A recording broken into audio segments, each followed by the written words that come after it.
صحیح مسلم حدیث نمبر 7230۔ حضرت ابن عمر رضی اللہ تعالی عنہ فرماتے ہیں، میں نے ابن سیاد سے 2 مرتبہ ملاقات کی۔ ایک مرتبہ ملا تو میں نے بعض لوگوں سے کہا کہ تم یہ کہتے ہو کہ یہی دجال ہے؟ انہوں نے کہا نہیں، خدا کی قسم۔ میں نے کہا تم نے مجھے جھوٹا کر دیا۔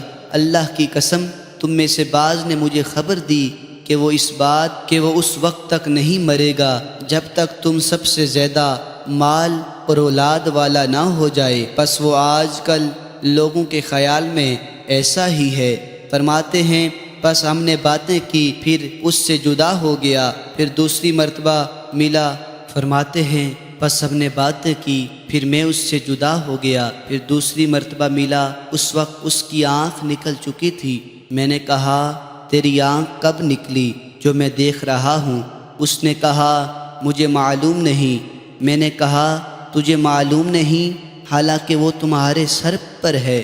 اس نے کہا اگر اللہ چاہے تو اس کو تیرے اعصاب میں پیدا کر دے۔ پھر وہ گدھے کی طرح چیخا۔ میں نے اس سے زیادہ سخت آواز نہیں سنی۔ میرے بعض ساتھیوں نے خیال کیا کہ میں نے اسے لاٹھی کے ساتھ مارا ہے جو لاٹھی میرے پاس تھی، حتیٰ کہ وہ ٹوٹ گئی، لیکن اللہ کی قسم مجھے پتہ نہیں چلا۔ ام المؤمنین حضرت حفصہ رضی اللہ عنہا کے پاس آئے اور واقعہ بیان کیا۔